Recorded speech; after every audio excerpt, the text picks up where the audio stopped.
8 tahun lalu, sosok perempuan yang satu ini pernah menjadi tamu di acara Kick Andy. Waktu itu dia bercerita bagaimana seorang perempuan kampung dan hanya lulusan SMP bisa sukses menjadi pengusaha. From zero to hero. Tapi kali ini saya mengundang sosok perempuan kampung ini untuk tampil di acara Kick Andy, tapi sebagai menteri. Mari kita sambut Susi Pujiastuti.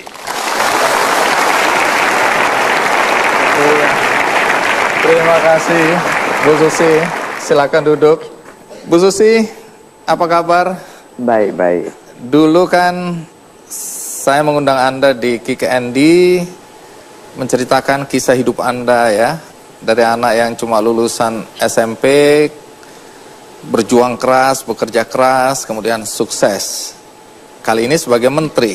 Apa perbedaan yang paling Anda rasakan sebagai pengusaha dan sebagai menteri? Pengusaha ya lebih enak karena punya sendiri. Saya lebih bebas, lebih hari ini mau jadi ya jadi, besok ya besok gitu. Lalu lebih mudah karena tidak banyak singgungan dengan berbagai kepentingan. Kepentingannya cuma perusahaan dan saya.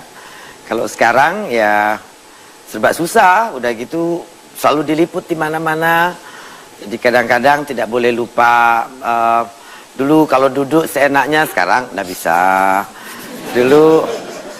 Dulu mau apa ya pokoknya keluar pakai baju ya sesukanya, sekarang nggak bisa. Sekarang jadi, tatonya harus ditutupin. Iya. Nggak juga sih kadang-kadang capek ya dilepas saja sudah.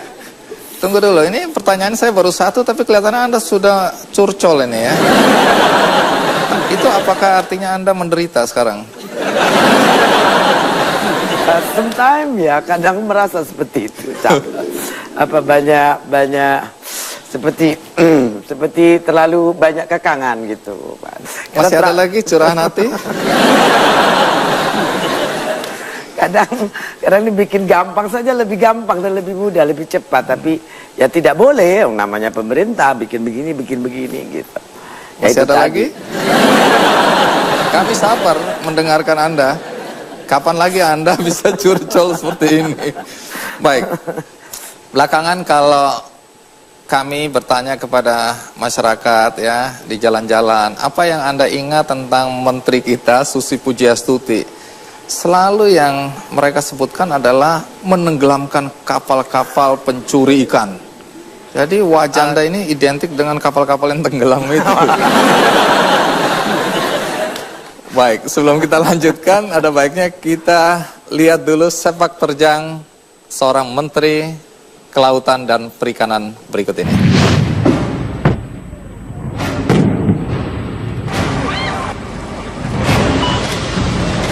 Dan kita sangat serius untuk terus menegakkan kedaulatan di Laut Indonesia, Jales Befat Jaya Mai. Kebijakan penenggelaman kapal pencuri ikan ini banyak membuat orang tercengang dan kaget. Kebijakan Menteri Kelautan dan Perikanan Susi Pujiastuti yang tegas tanpa kompromi memicu kontroversi karena dinilai lebih berani dari pejabat sebelumnya.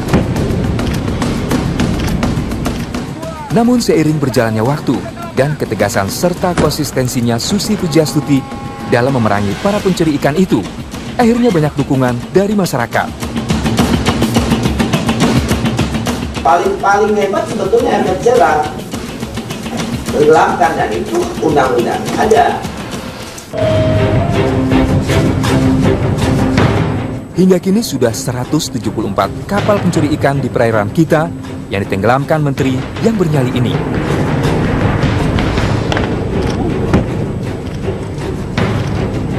Langsung aja.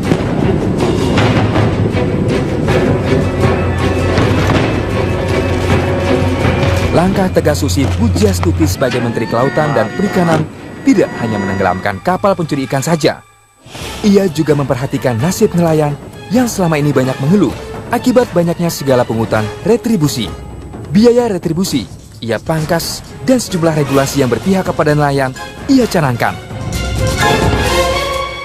Meskipun begitu, Menteri Susi juga pernah diprotes oleh nelayan karena kebijakan yang dibuatnya, yaitu ketika mengeluarkan larangan penggunaan alat penangkap ikan pukat hela dan pukat tarik, serta saat membatasi komoditas perikanan.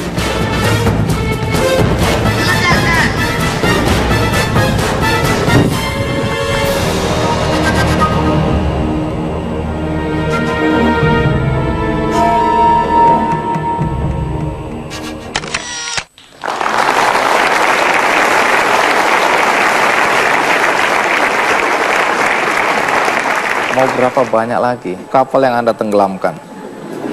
Setiap kali ada pencuri ikan ketangkap, kita harus tenggelamkan karena itu amanah undang-undang, bukan maunya saya loh, Pak Andi. Itu amanah undang-undang.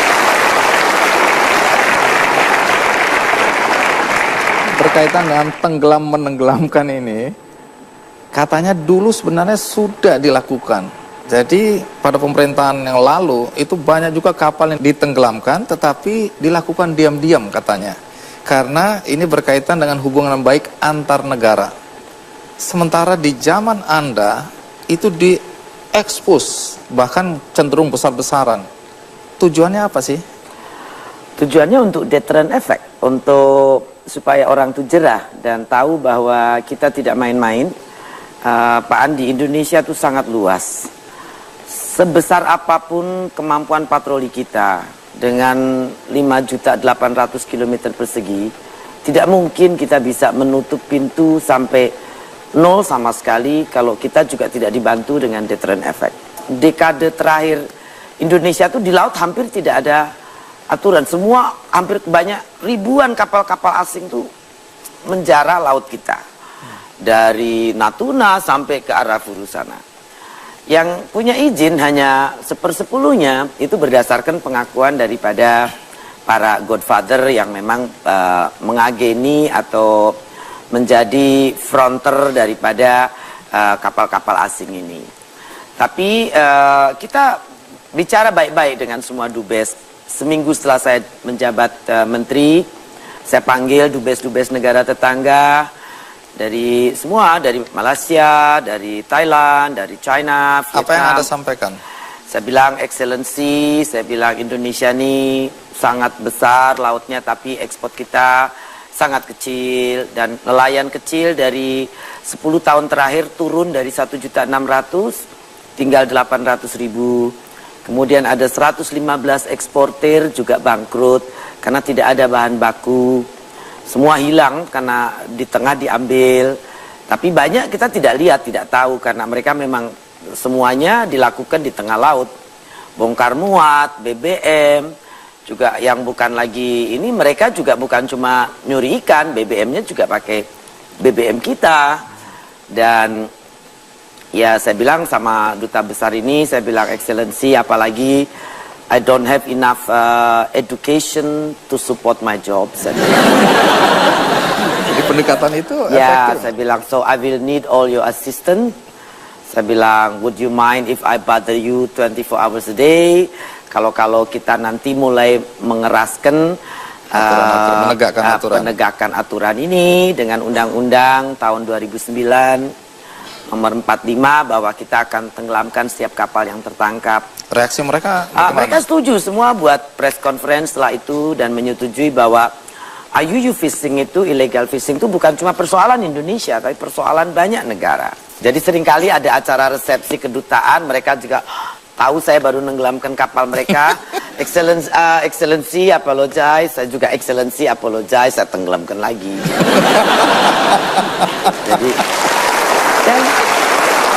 Jadi setelah Anda menenggelamkan 150 satuan kapal, hubungan diplomasi Anda dengan para dubes-dubes itu masih baik? Masih, kita sedang menyelesaikan beberapa persoalan dengan pemerintah mereka. Itu tidak ada dusta di antara Anda dan mereka ya?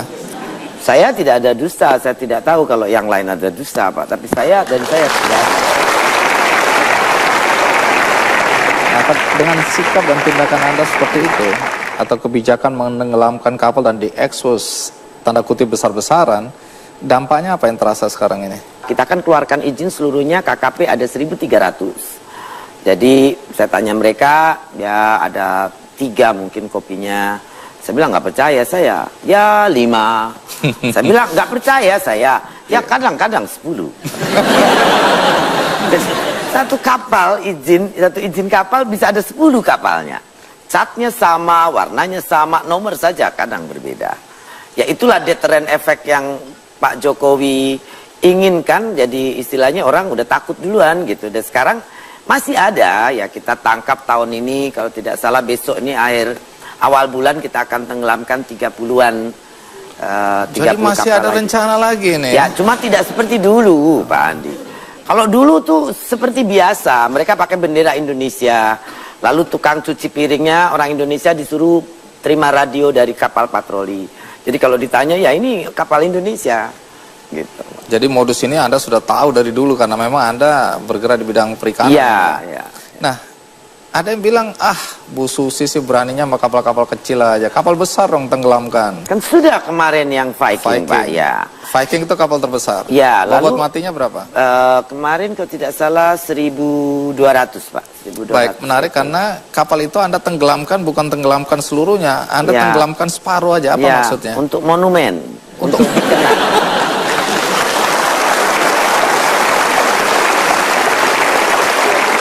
Saya minta izin Pak Presiden boleh, ya bagus. Tunggu dulu, apa tujuan dari monumen ini?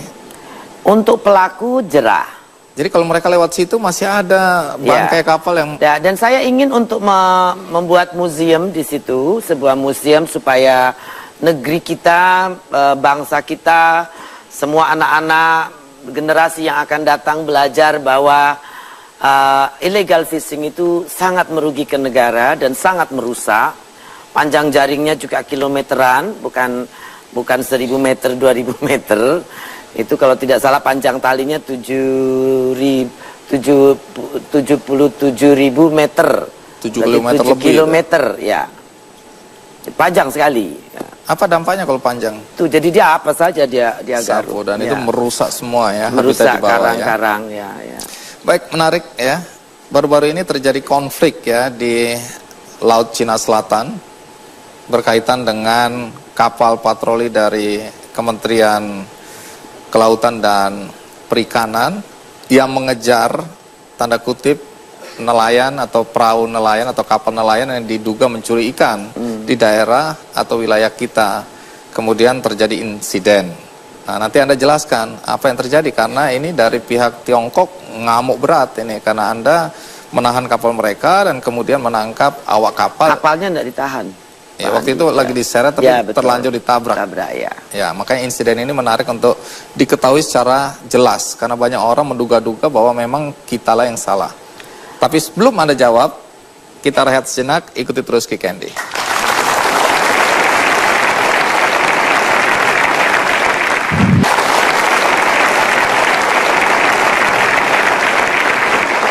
Bu Susi, baru-baru ini kan terjadi insiden ya, bentrokan antara kapal patroli KKP dengan patroli pantainya Tiongkok. Bahkan katanya nanti Anda jelaskan ada tembak-menembak di situ. Insiden ini kemudian jadi pembicaraan di dunia, bukan cuma di Indonesia. Boleh jelaskan karena ini informasinya simpang siur. Apa sebenarnya yang terjadi? Jadi hari itu kapal patroli kita sedang patroli dan melihat di radar bahwa ada kapal China yang menangkap ikan di ZEE kita. Makanya disamperin. Nah disamperin tapi mau tabrak, jadi ini laporan yang saya terima.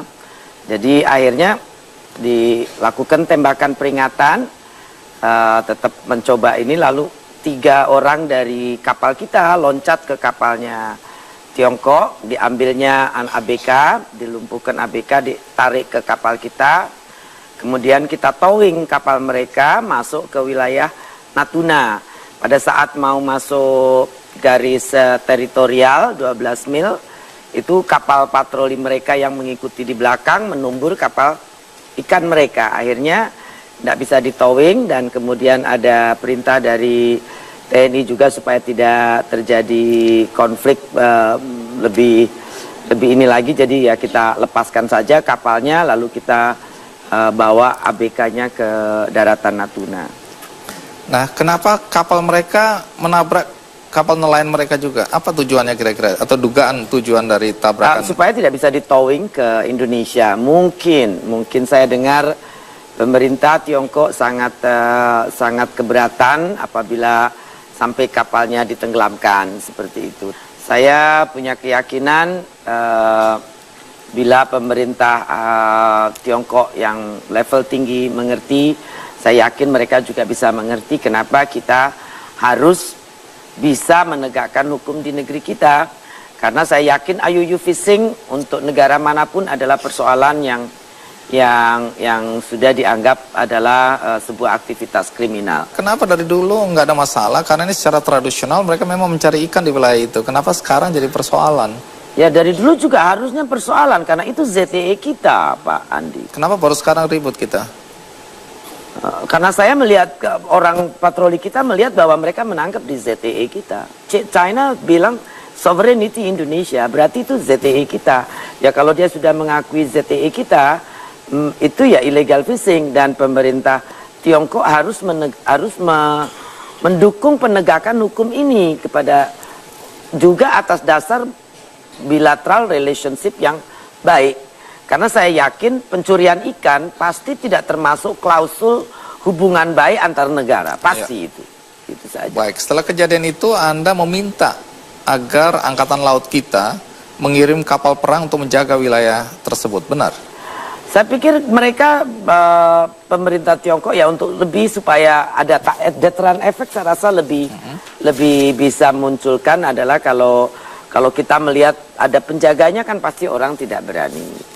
Karena kan itu memang ZTE kita, Pak Andi. Jadi ya supaya tidak sembarang orang bisa masuk dan nangkep ikan dan ambil apa saja. Nah, jadi kalau dari cerita Anda ini terlihat banyak sekali kejahatan yang terjadi di perairan kita, di laut sana. Di laut, itulah bedanya. Di laut tuh dulu orang usaha beli izin 1, kapalnya 10. Hampir tidak jadi mereka kapalnya bentuknya sama, catnya sama, nomornya saja, kadang namanya juga sama.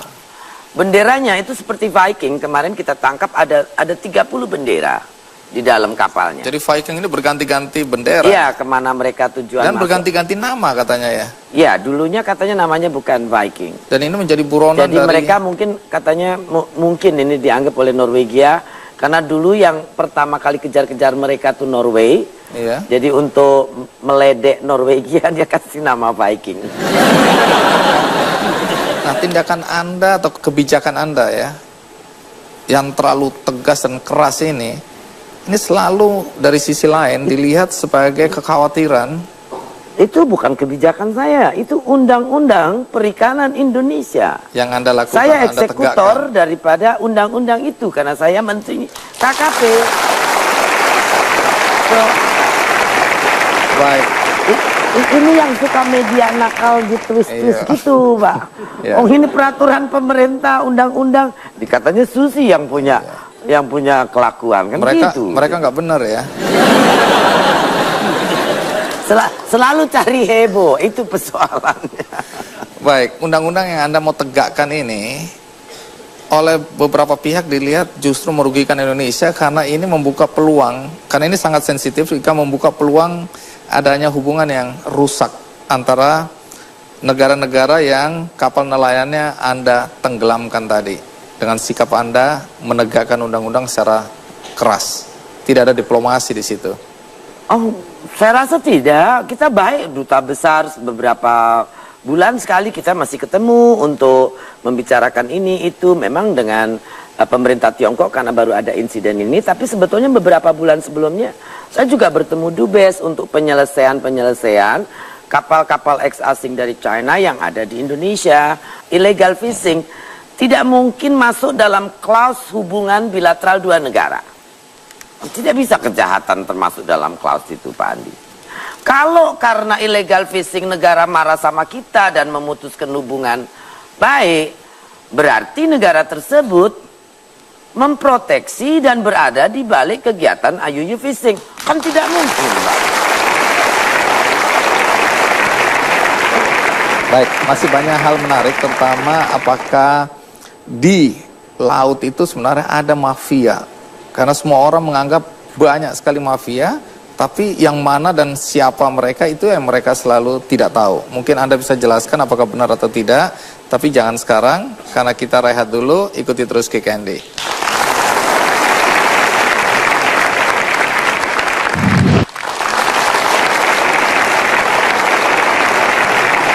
Itu sih, tadi kan Anda cerita banyak mengenai kejahatan-kejahatan di laut ya, berkaitan dengan pencurian ikan, penyelundupan, ada lagi perbudakan secara modern di atas kapal, kemudian ada penyelundupan manusia, human trafficking. Nah, tapi semua orang kok merasa sebenarnya di laut itu ada mafia. Saya nggak tahu apa yang dimaksud, tapi adakah yang Anda anggap memang kegiatan-kegiatan kejahatan yang dilakukan oleh para mafia? Illegal fishing dalam skala besar itu memang kejahatan transnational organized, Pak, dan sangat terorganisasi. Seperti contoh Viking itu antar negara, mereka sudah punya tanker yang akan mengisi bahan bakar. Mereka juga tahu di titik mana logistik, karena mereka kan selalu menghindari negara-negara yang resmi, Pak. Jadi biasanya transshipment dilakukan di tengah laut, logistik juga di tengah laut, ikannya juga. Mereka dari beberapa interview itu mereka biasanya ikannya juga daratnya di mana sudah ditentukan. Ini yang besar sekali. Tapi ya Indonesia kalau terus dicuri oleh beribu kapal seperti itu, ujungnya ya itu tadi, dalam 10 tahun terakhir ya raw material tidak ada di Indonesia, sama juga. Apa ada orang Indonesia yang terlibat?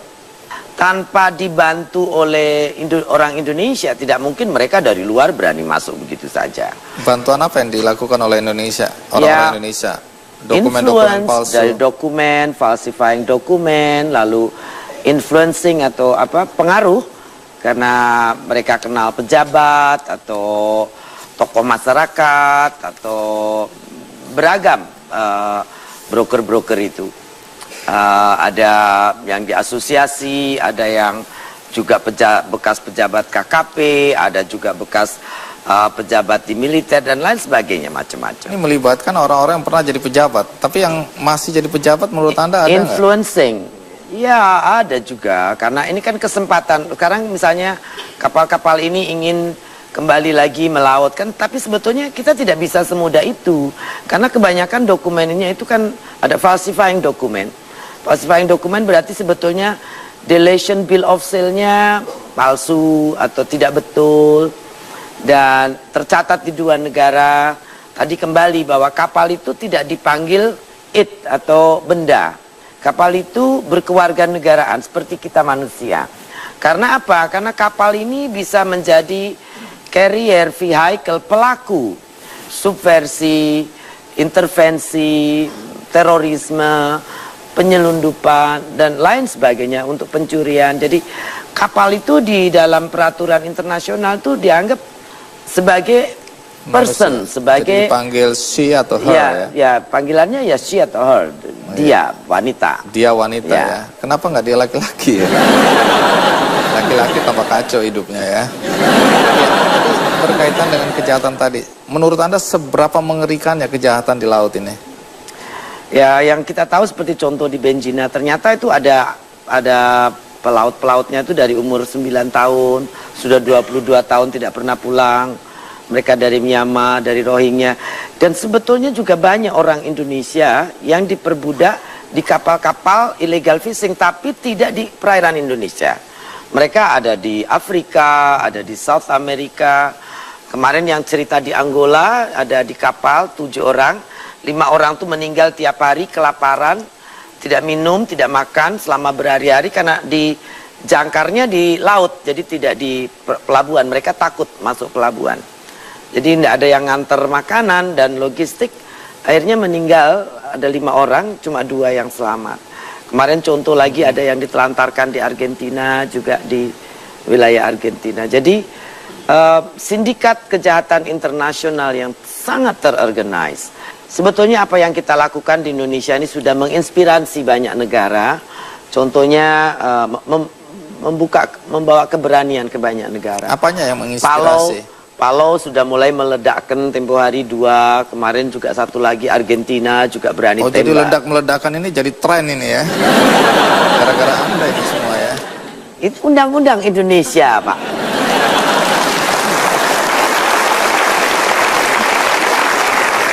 Kenapa saya selalu menuduh Anda ya? Ya semua, Pak, dianggap pencitraan lah. Jadi aneh, Indonesia kadang-kadang saya pikir kita nih seperti apa? Kadang-kadang enggak logik untuk saya. Kita menegakkan undang-undang dibilang pencitraan. Kalau tidak melaksanakan undang-undang, apa itu yang benar? Ya memble. Jadi harus apa kan? Nah, persoalannya Pak Presiden ingin kita punya deterrent effect apa yang kita lakukan. Ya harus kita buat sensasi kan, harus kita buat kelihatan bagaimana mengerikannya penenggelaman itu, peledakan kapal untuk ditenggelamkan. Jadi ya memang kita profiling, tapi pencitraan di sini untuk membuat jera para pelaku. Ada yang bilang sayang betul kapal-kapal yang sudah dulu ada banyak contoh di Pontianak. Kita ada 12 atau 14 kapal penuh di kolam kita, sampai tumbuh pohon pisang dari dalam kapal itu.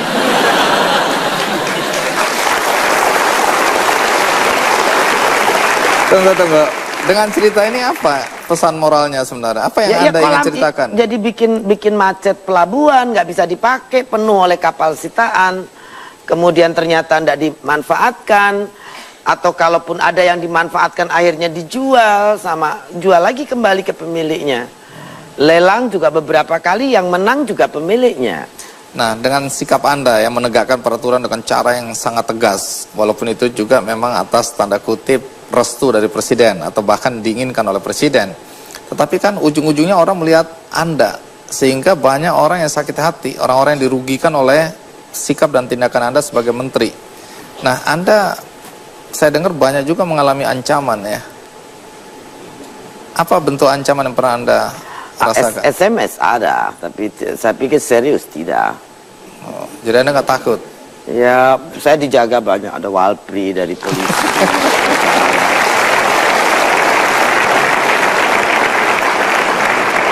Pemerintah kasih penjagaan. Baik.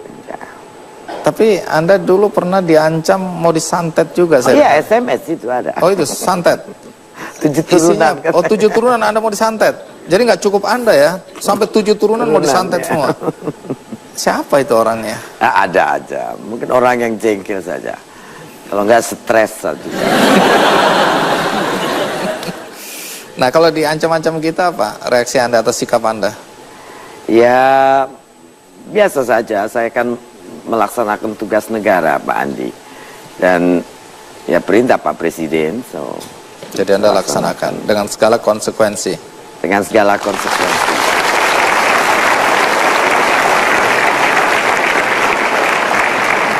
Sebagai menteri, apa tantangan terberat yang dihadapi oleh Ibu Susi Pujiastuti? Ikuti terus Kick Andy.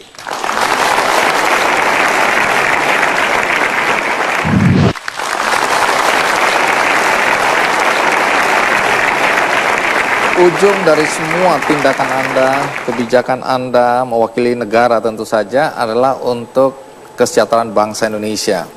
Nah, boleh diceritakan sedikit apa saja ya perubahan yang sudah bisa dirasakan atau bisa dilihat dengan berbagai kebijakan yang Anda lakukan di kementerian Anda?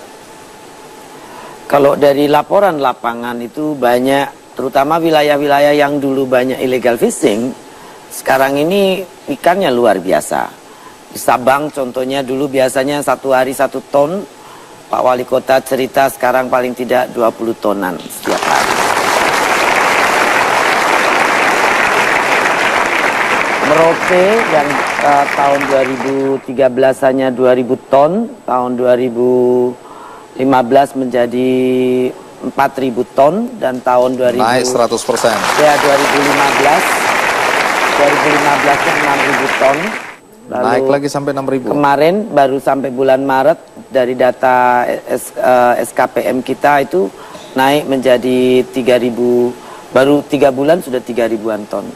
Dan banyak wilayah Tahuna, kemudian wilayah Gorontalo, yang tadinya tidak pernah lihat ikan tuna besar, sekarang mereka lihat ikan tuna besar. Itu dampak yang terlihat sekarang ini ya? Ya, karena ribuan kapal sudah tidak ada di sini lagi, dan saya dengar dari Pak Menteri ESDM, kita juga menghemat 37% bahan bakar solar. Yang selama ini diperjualbelikan secara ilegal di lautan. Ya, jadi mereka curi juga pakai minyak kita untuk curi ikan. Indonesia baik sekali. Ya.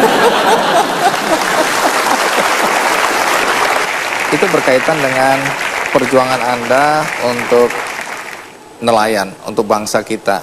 Lalu apa lagi yang Anda lakukan untuk membantu nelayan-nelayan kita? Anggaran KKP itu kita pakai sekarang 80% untuk stakeholder kita, baik untuk bikin 3.000-an kapal untuk nelayan, kemudian budidaya juga kita, kalau tidak salah direktur budidaya, dirjen kedirjenannya dapat hampir 1,5 T untuk dari mulai KJA, bibit ikan, bibit agar-agar, kemudian pesisir, untuk konservasi, juga BPSDM kita akan tambah beasiswa untuk anak-anak nelayan, sekolah di Politeknik Perikanan, dan kita juga akan bangun 10 Politeknik Perikanan. Kita akan percepat sisi luar dulu kita bangun.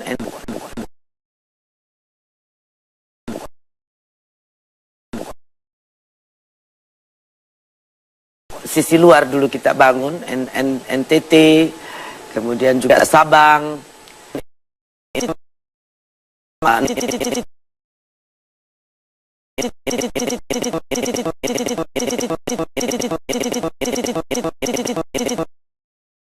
Nah, 16 belum keluar, tapi yang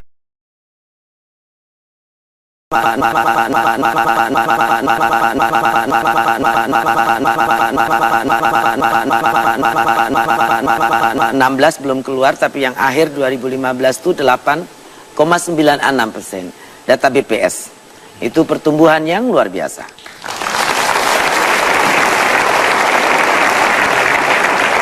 Bu Susi, dari semua apa yang Anda kerjakan, banyak orang menganggap Anda ini perempuan baja, perempuan kuat, ya, hati maupun fisik. Tapi sebagai manusia pernah nggak merasa lelah, terutama jadi menteri ini? Ya, sering. Oh, sering? Ya, kadang-kadang pengen sesuatu tuh seperti ini, tapi ternyata tidak bisa karena ini pemerintah begini. Banyak harus menjelaskan lagi, harus explaining lagi, seperti kenapa ditenggelamkan, kenapa tidak dibagikan ke nelayan. Pertanyaan itu setiap minggu ada saja orang baru tanyakan. Dan saya kan harus lagi, jawab, ya Pak Andi juga tanya lagi. Iya. Besok lagi wartawan lain tanya lagi. Jadi sebenarnya Anda udah jengkel sama saya nih ya. Ya. Nah, ketika menghadapi perasaan seperti itu, lalu apa yang Anda lakukan? Kadang kalau pas di kantor ya saya putar musik saja, musik klasik, atau kadang-kadang kalau jenuh sama klasik, rock atau apa, kenceng-kenceng sampai peka telinga. Jadi musik rock ya? Ya, rock atau apa saja saya suka, folk musik juga suka, klasik suka.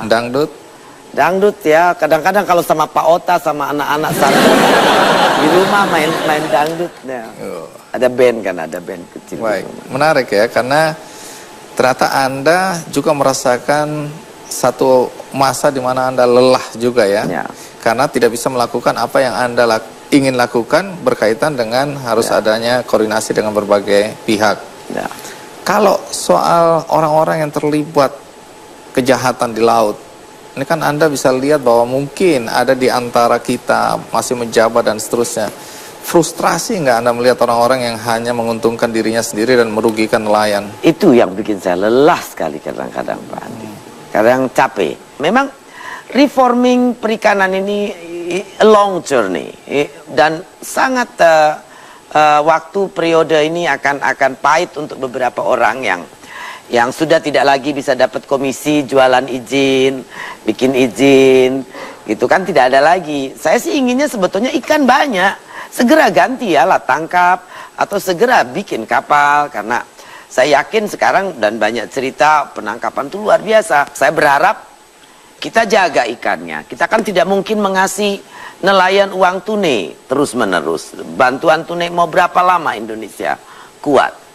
Ya kita cuma bisa jaga lautnya supaya ikannya tetap ada, banyak, mereka bisa ambil.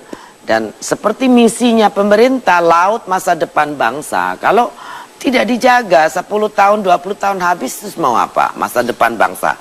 Bangsa kita cuma mau hidup 20 tahun lagi generasinya. Tidak mungkin. Bergenerasi. Kalau kita tidak bisa makan ikan susah. Punya laut nomor 2 terpanjang di dunia, konsumsinya cuma ikan mas, ikan lele, ikan mujair. It's ironi kan Pak? Jadi negeri sebesar ini, makan ikan sekarang sudah mudah, banyak di mana-mana. Harga ikan juga turun, menyumbangkan deflasi pada saat semua harga komoditi inflated. Jadi, dan perlu diketahui Pak Andi, 10 tahun terakhir 1 dari 3 anak Indonesia kuntet tumbuhnya. Karena ya kurang protein, kurang gizi. 10 tahun dari 2003 sampai 2013. Dan ada yang juga jadi botak ya. Bisa juga kan kurang omega kan. Ikan banyak omega.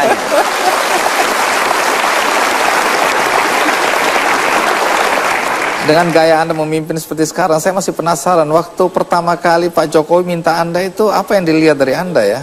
Ya Bapak tanya sama Pak Jokowi. Oh iya.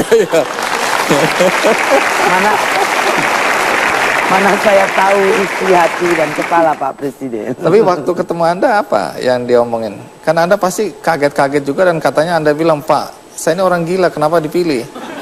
Nah, beliau bilang saya perlu orang yang gila. Oh.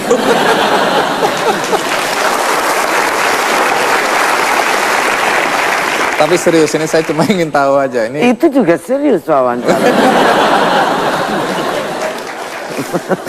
Kalau penampilan Anda, itu Pak Jokowi waktu itu ngomong nggak, Bu Susi minta maaf ya, penampilan Anda kok urakan gitu, bisa nggak diperbaiki atau dijaga? Ada nggak? Ada. Jadi Pak Jokowi menerima Anda apa adanya?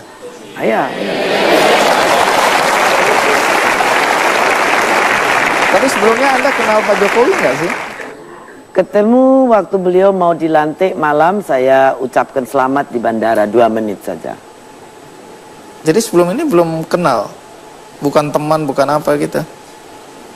Jadi dari mana Pak Jokowi tahu Anda ya? Tanya sendiri.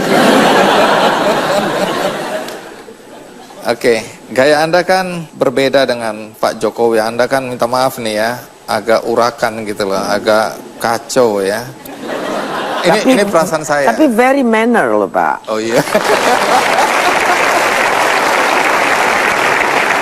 Maksud saya penampilan. Sementara Pak Jokowi kan kesannya lembut, santun gitu. Susi juga santun. Oh, iya. Kira-kira antara Anda dan Pak Jokowi apa yang membuat klop gitu? Ada persamaannya apa? Saya pikir Pak Jokowi orang yang very sincere. Saya juga sincere. Dan beliau honest. Saya juga orang honest. Dan keberpihakan kepada kebanyakan, kepada orang kebanyakan. Saya rasa kita di situ sama, Pak. Walaupun background berbeda, beliau, saya juga orang Jawa seperti beliau, cuma saya besar di jalanan bedanya. Hah? Saya besar di berbagai culture, jadi ya tidak halus seperti beliau, tapi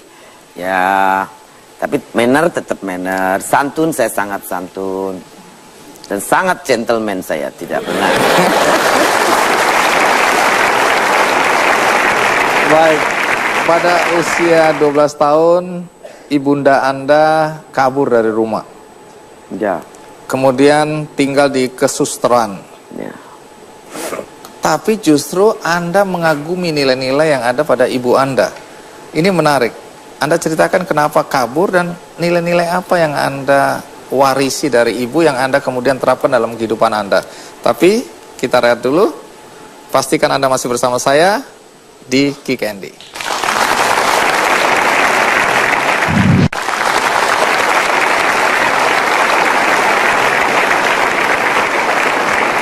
Bu Susi, karena waktu pertama kali Anda di acara Kick Andy kan sebagai pengusaha, kemudian sekarang sebagai menteri.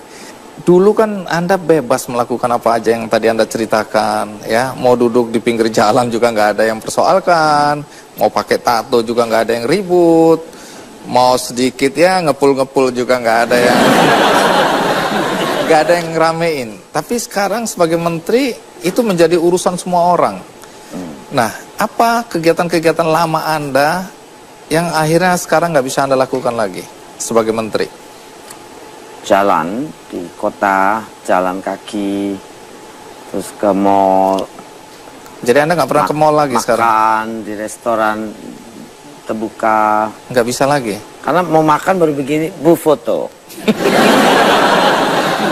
Saya mau masuk, boleh foto Bu, turun lagi. Begitu satu orang boleh, Jadi sampai yang setengah lain. jam, akhirnya nggak makan. Jadi Anda menderita sekarang ini ya? Terus kalau mau ngerokok harus lihat, pasti tidak boleh ada orang. Nanti difoto, nanti fotonya kemana-mana, ada ibu-ibu marah. Anak saya mengidolakan ibu. Sekarang dia ingin punya tato, nanti dia sebentar lagi mau ngerokok juga katanya. Tidak boleh merokok depan umum. Dan Bu Nila Mulu, Bu Menkes juga komplain. Karena banyak orang kenal saya, jadi saya tidak boleh merokok. Ya saya sudah bilang saya akan berjanji berhenti dan mencoba mengurangi merokok karena merokok tidak.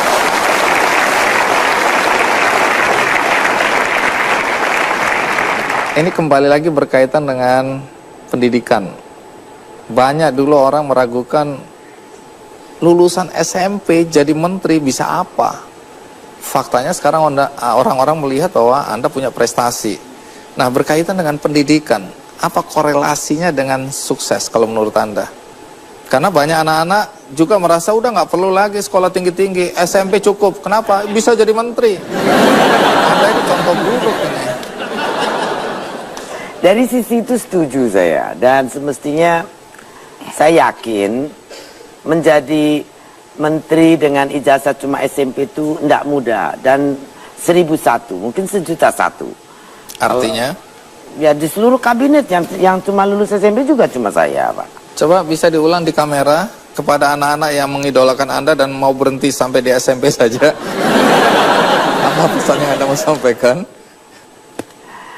Sekolah itu sangat penting karena dengan sekolah Anda bisa belajar banyak sekali hal dan sekolah juga diperlukan untuk menuju kita lebih mengerti tentang dunia pekerjaan dan dunia sekeliling Anda. Dan tidak mungkin dengan lulus SMP itu Anda bisa jadi menteri. Karena apa yang terjadi pada saya itu hanyalah satu dari keajaiban. Ya.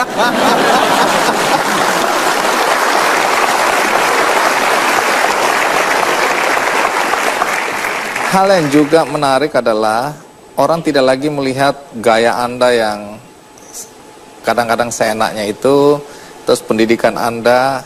Banyak orang kalau ditanya apakah seorang Susi Pujiastuti ini mencerminkan semangat Kartini modern, banyak yang setuju. Kalau nggak percaya, mari kita lihat pendapat masyarakat berikut ini.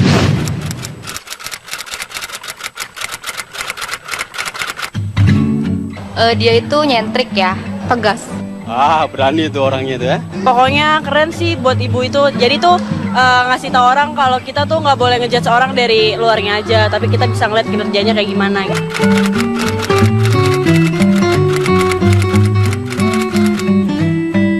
Dia itu berani sebagai seorang wanita itu untuk membakar perahu-perahu yang datang ke Indonesia. Itu kan itu udah salah satu prestasi dia.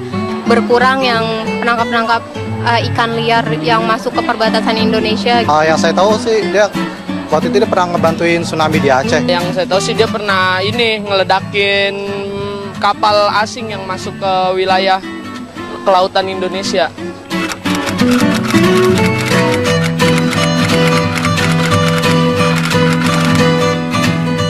Cocok banget. Soalnya dia itu pertama berani dalam bertindak, terus juga yang pasti dia nggak korupsi. Cocok sih, cocok banget. Soalnya Kartini itu kan memperjuangkan hak-hak wanita kan. Jadi wanita tuh bukannya sekedar di rumah. Untuk saat ini cocok saja karena dia pemberani di Indonesia. Walaupun wanita tapi nggak lemah gitu. Menurut saya Ibu Susi tuh sosok Kartini.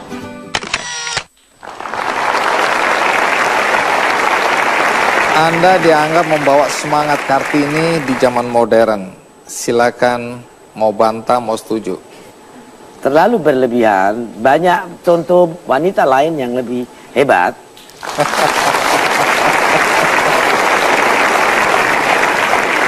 Ya, sekarang berkaitan dengan nilai-nilai dari orang tua, terutama ibu. Karena saya dengar cerita umur 12 tahun, ibu Anda kabur dari rumah.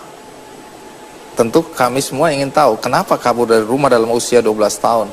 Waktu itu beliau disuruh kawin sama juru tulis keluarga yang usianya 30 tahun lebih tua dari ibu saya. 12 tahun? Iya. Disuruh menikah? Ya zaman dulu kan.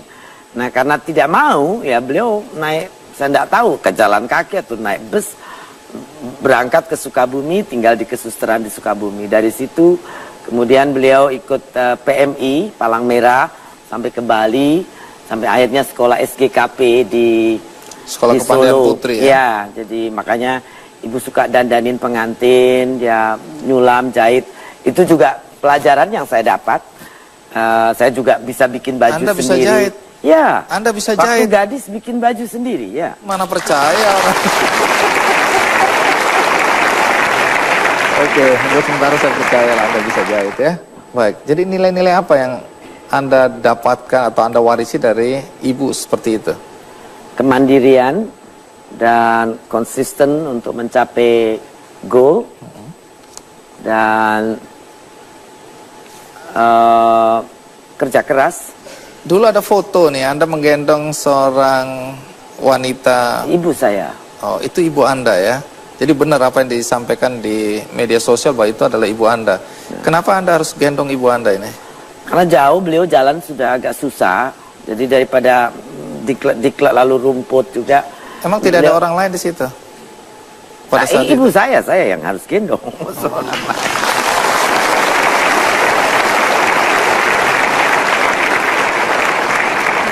Sebagai ibu, tentu kami semua juga ingin tahu nilai-nilai apa yang Anda wariskan kepada anak-anak ya. Tapi sekali lagi kita akan tanyakan itu, atau saya akan tanyakan itu setelah kita rehat. Pastikan Anda terus bersama saya di acara Kick Andy.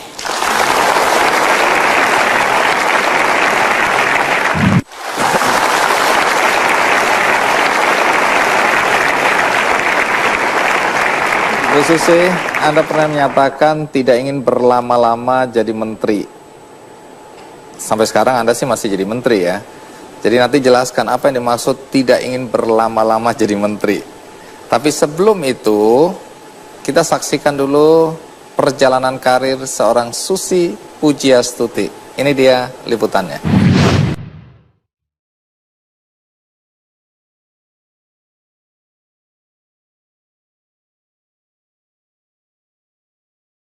Susi Pujiastuti lahir di Pangandaran, Jawa Barat 51 tahun lalu.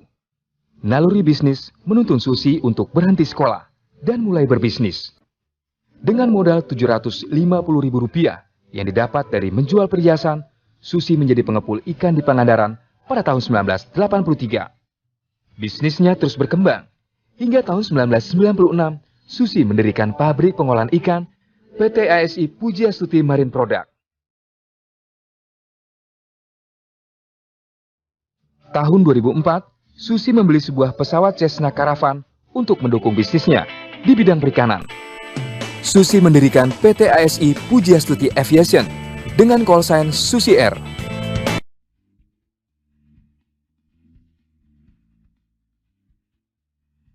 Susi juga menggunakan pesawatnya untuk membantu korban-korban tsunami Aceh 2004. Saat tingginya permintaan transportasi udara, Susi menyewakan pesawatnya.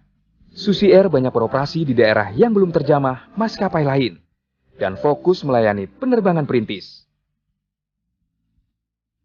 Setelah ditunjuk oleh Presiden Joko Widodo untuk menjadi Menteri Kelautan dan Perikanan 26 Oktober 2014, Susi mundur dari jabatannya sebagai Presiden Direktur PT ASI Pujiastuti Marine Product dan PT ASI Pujiastuti Aviation untuk menghindari konflik kepentingan.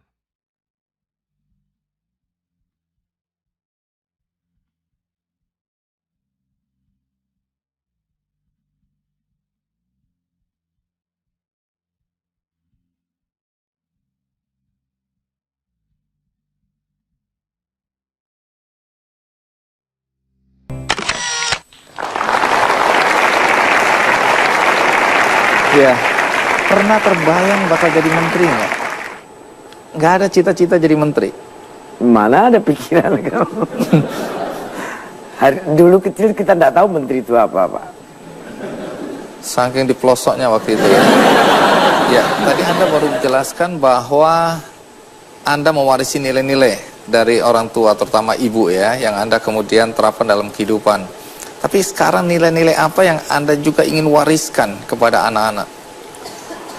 Kemandirian, kejujuran, sportif, dan konsisten. Jadi kalau konsekuensi bahwa apa yang kita lakukan pasti akan membawa konsekuensi.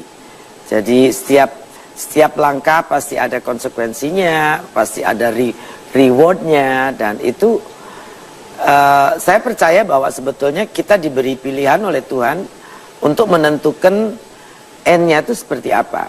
Berkaitan dengan anak-anak, ya turut berduka cita karena baru-baru ini anak Anda kan meninggal. Rumors yang beredar macam-macam. Ada yang bilang bahwa ini balas dendam dari orang-orang yang dirugikan oleh Anda. Jadi ini liar sekali. Tapi komentar Anda dulu tentang anggapan-anggapan seperti itu.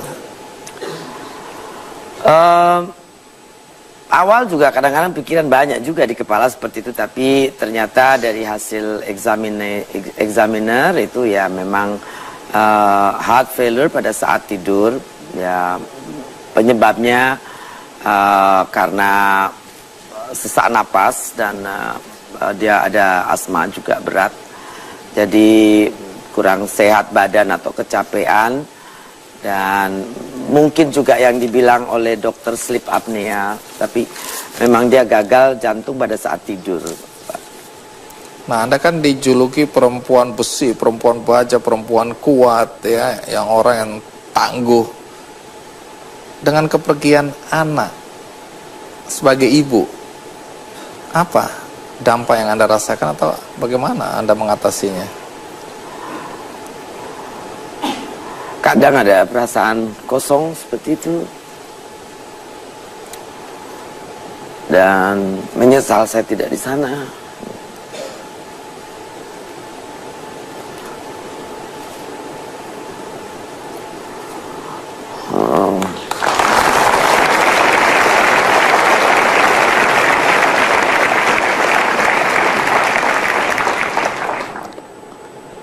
Iya, saya dengar ada penyesalan yang dalam dari Anda bahwa oleh karena tanggung jawab sebagai menteri untuk negara, untuk bangsa, Anda kekurangan waktu, merasa waktu Anda banyak tersita sehingga Anda tidak banyak lagi punya waktu untuk anak-anak Anda, sehingga ketika anak Anda pergi dan Anda merasa bahwa waktu itu kurang sekali untuk anak-anak. Apa betul itu?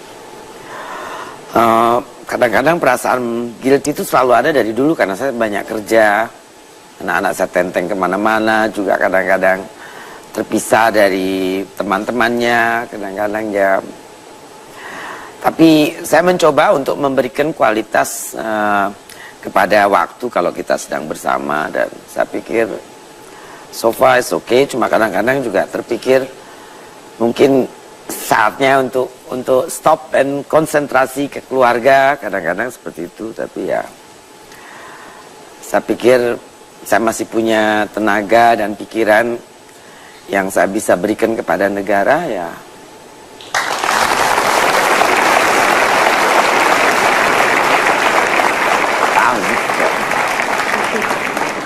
Setahun lalu Anda, silakan kalau masih mau nangis.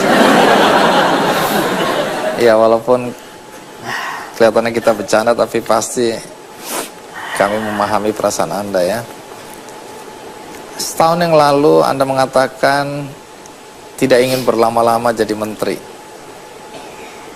Pengertiannya apa itu ya?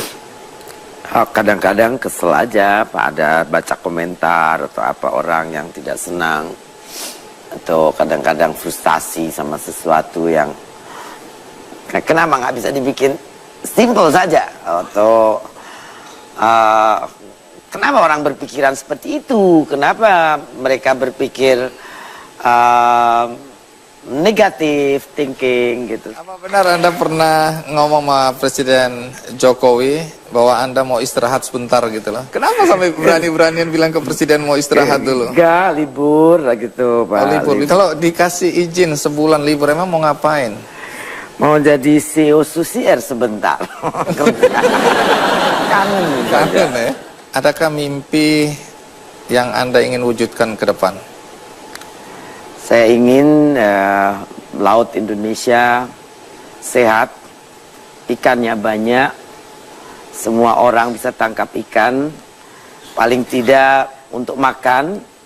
Ekspor Indonesia menjadi, sekarang juga walaupun ada penurunan di tuna segar ke Jepang misalnya, tapi Indonesia tetap nomor 1, udang kita juga sudah nomor 1, dan saya harap orang ujungnya yang sekarang ini demo, marah, dan segala macam pada akhirnya mengakui bahwa apa yang saya lakukan, policy yang kita lakukan adalah it was the right things that happened on the right time untuk negeri ini. Itu aja.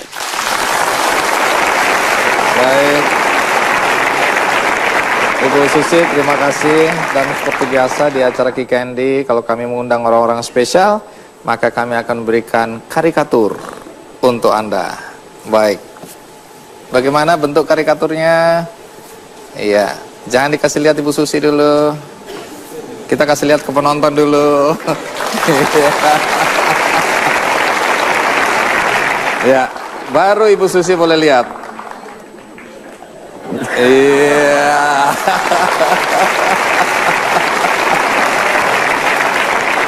Kartini di zaman modern. Baik. Jadi ini dipersembahkan untuk Ibu Susi ya.